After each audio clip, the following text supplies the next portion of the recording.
Olá, pessoal. Nesta aula, nós vamos falar sobre árvores binárias.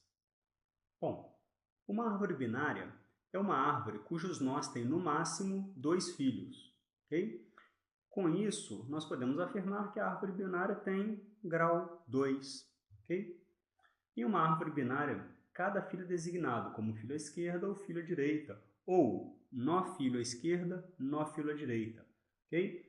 Exemplo: A e P são filhos de K, N e R são os filhos de P. Filho à esquerda do nó P, filho à direita do nó P. Ok? Esses daqui são exemplos, então, de árvores binárias.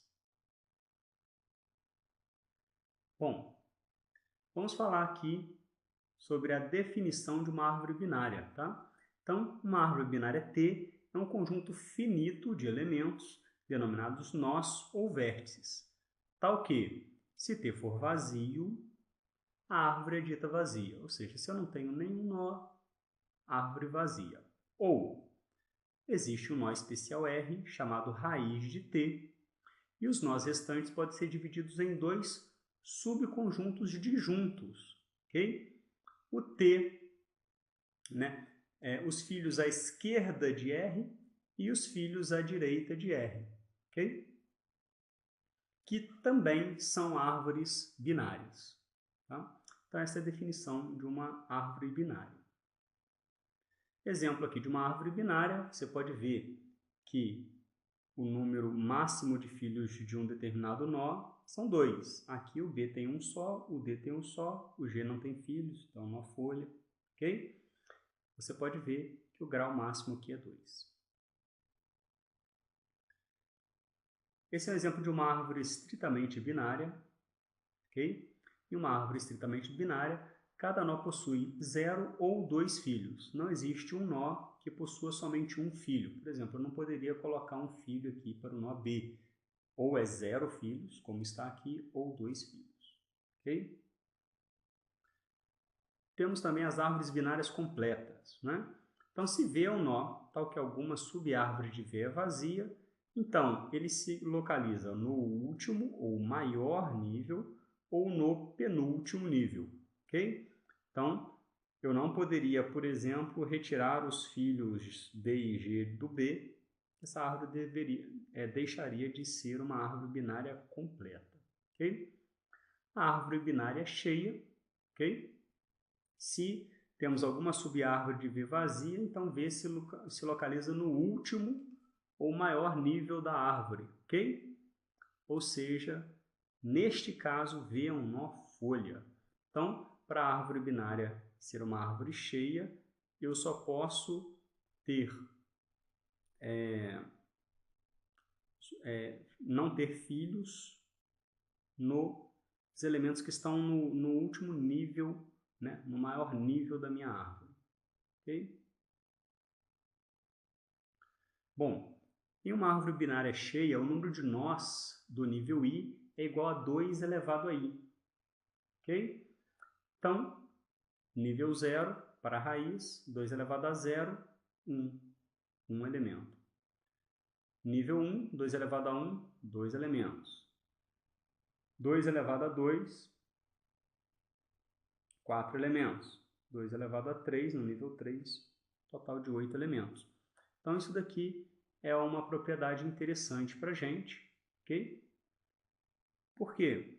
Porque ela vai determinar o número máximo de nós em cada nível da árvore. E a gente pode utilizar isso daí também em alguns algoritmos. Bom, podemos fazer uma representação de uma árvore como uma matriz, né? Nesse caso, o nó vai possuir informação esquerda e direita, né? E aqui eu tenho o índice, ok? Então, no meu índice 0, meu primeiro elemento aqui, primeira linha da minha matriz, a informação do nó é 13 e à esquerda tem o nó de índice 4 e à direita o nó de índice 2, ok? Bom, então você coloca a raiz logo no início, ok? Logo na primeira posição, na primeira linha, né? O indicador -1, né? indica a inexistência de filho. Então, por exemplo, o nó de índice 3, que possui o valor 12, ele não possui filhos, tá vendo? Menos 1 à esquerda e menos 1 à direita. Bom, essa é uma forma de representar uma árvore como uma matriz. Vou pedir para você parar o vídeo e desenhar essa árvore representada assim. Pare o vídeo agora. Bom, depois de desenhar a árvore, eu pergunto: qual o problema desta implementação? Qual o problema de utilizar uma matriz para representar as suas árvores e os nós, né? Quais são o nó filho à esquerda, o nó filho à direita de cada nó representado? Qual o problema? Pare o vídeo. Bom, você deve ter notado que para fazer manipulações com esses elementos não é muito simples, não é? Por exemplo, para você remover um elemento nesse tipo de representação, né? Eu quero remover uma subárvore. Bom, você vai ter bastante trabalho dentro dessa matriz para fazer isso. Né? Eu quero remover a subárvore à esquerda aqui da minha árvore, né? De um determinado nó. Você vai ter algum trabalho para fazer isso daí. E também alterar, né, a posição dos elementos, trocar um nó filho por um filho à esquerda pelo pai, ou filho à direita pelo pai, também vai te dar algum trabalho. Né? Não é uma implementação tão simples para você fazer esse tipo de alteração. Além disso, você precisa indicar o tamanho da sua matriz. Né? A matriz ela é estática, então o número de elementos é definido. Você também não vai poder colocar qualquer número de elementos nessa matriz. Bom, existe também a representação encadeada. Né? Então, nesse caso, um nó será constituído por 3 campos, né? Que é o campo de informação, onde você vai colocar o valor desse nó, um ponteiro para um nó filho à esquerda e um ponteiro para um nó filho à direita. Então, o nó possui aqui um valor e um nó à esquerda e um nó à direita. Ok? Aqui nós estamos falando ponteiros. No nosso caso, nós estamos fazendo os nossos algoritmos em C# e vamos representar um nó por um valor e 2 referências aqui, né, ao nó à esquerda e uma referência para o nó à direita. Bom, vamos falar de percurso em árvore binárias. Né? O que é o percurso? Ele corresponde a uma visita sistemática a cada um dos nós da árvore. Okay? Então, esta é uma das operações básicas relativas à manipulação de árvores. Bom, uma árvore é essencialmente uma estrutura não sequencial. Tá? Então, pode ser utilizada em aplicações que demandam um acesso direto. Né? Em qualquer tipo de aplicação, também é imprescindível você conhecer métodos eficientes para percorrer a estrutura. Certo? Exemplo, você quer listar o conteúdo de um arquivo, é necessário você utilizar um algoritmo para percurso. Bom, para percorrer a árvore, você deve então visitar cada um dos seus nós. Né? O que é visitar um nó? Né? É fazer alguma operação com essa informação de cada nó, com a informação de cada nó. Por exemplo, você pode imprimir a informação de cada nó, você pode atualizar para um novo valor, né? E percorrer uma árvore, então, significa visitar os seus nós exatamente uma vez. Visitar o nó uma vez, mas não significa que você vai passar por cada nó somente uma vez. Pode ser que você tenha que passar por um nó sem necessariamente visitá-lo. Ok? Os passos básicos do nosso algoritmo aqui vão ser, então, visitar a raiz, percorrer a subárvore da esquerda e percorrer a subárvore da direita. Basicamente isso que nós vamos fazer. A questão é, qual a ordem em que as operações serão realizadas? Né? Isso daí, essa ordem, ela vai variar em acordo com o problema. Né? Eu vou primeiro visitar a raiz, para depois percorrer a subárvore da esquerda, para depois percorrer a subárvore da direita? Ou eu vou percorrer a subárvore da esquerda primeiro, depois eu visito a raiz, depois eu percorro a subárvore da direita? Ou eu percorro da esquerda, percorro da direita, visito a raiz por último? Né? Então, o nosso percurso em profundidade, né?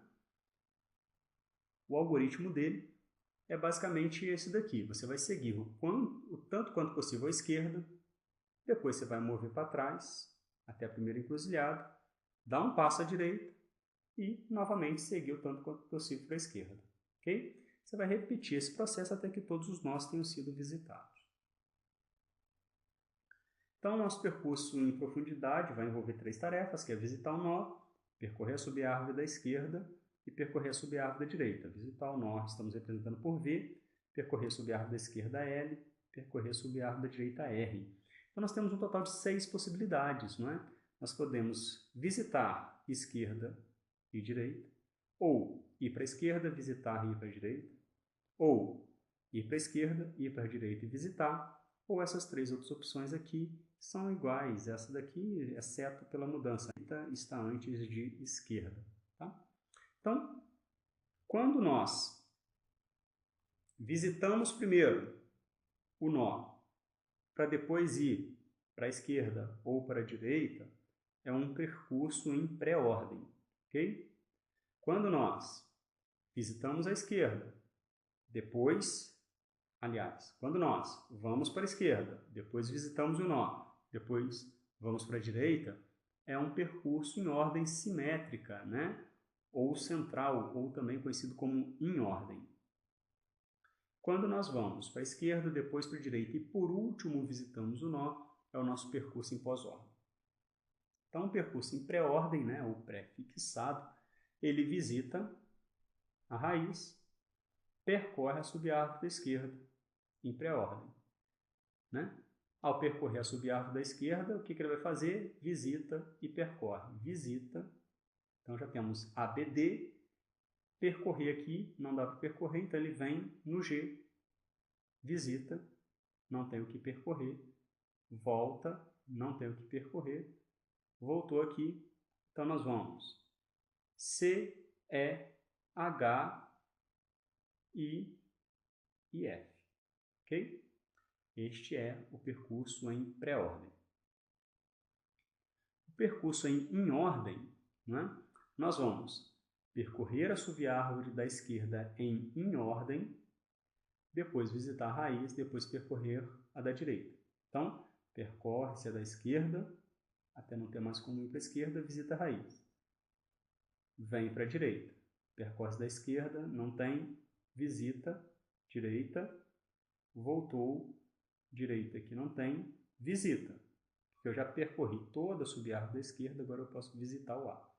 Agora eu venho para cá, vou para a esquerda, H, E, I, visito, C, F.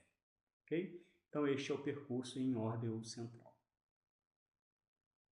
Temos também o percurso em pós-ordem, onde nós vamos tudo para a esquerda, tudo para a direita e visita depois.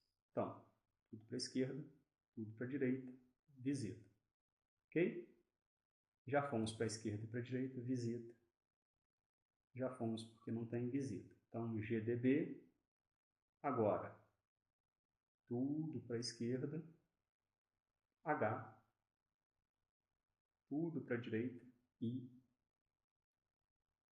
E, F, C e A. Ou seja, primeiro você vai para a esquerda, depois você vai para a direita, por último você visita. Ok? Este é o percurso em pós-ordem. Tem também o percurso em extensão ou largura, não é? Neste caso, você vai visitar cada nó, começando do nível mais alto ou do mais baixo. Aqui eu vou dar o exemplo de começando do mais alto para o mais baixo, ok? Então, nós vamos pegar e visitar todos os nós do nível 0, todos os nós do nível 1, todos os nós do nível 2, todos os nós do nível 3, ok? Então, um percurso em extensão aqui seria A, B, C, D, E, F, G, H, I. Ok? Bom, para fazer um percurso em extensão, nós precisamos de uma fila, né? Para implementar esse algoritmo, é interessante usar uma fila. E aí, como que ficaria? A gente entra com o nó raiz na fila, ok? O nó do início da fila depois passa a ser visitado. Quando ele é visitado, ele sai da fila.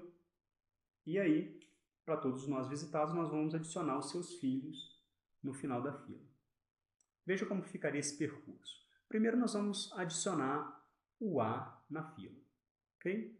Coloco o A na fila e vamos visitar o primeiro nó da fila. Visitando o A, nós vamos inserir o B e o C na fila. Nós vamos retirar o A e inserir o B e o C. Então, o A saiu da fila, agora a fila é BC. Com a fila BC, eu visito o B e retiro ele e insiro os filhos de B, que é o D. Ok? Agora, o primeiro da fila é o C. Eu visito ele e retiro ele. Então, visito o C, retiro o C e vou adicionar o E e o F na fila. Ok? O primeiro aqui não é o D? Se o primeiro é o D, eu visito e retiro o D, adiciono o G no final da fila. Depois vai ser o E, vou adicionar o H e o I no final da fila. Ok? Vou retirar o E, depois vai ser o F, não vou adicionar ninguém. E depois a fila vai ser G, H e I. Ok? Então, utilizando uma fila, que é uma estrutura de dados que nós vimos numa aula anterior, é possível fazer esse percurso em extensão ou largura. Ok?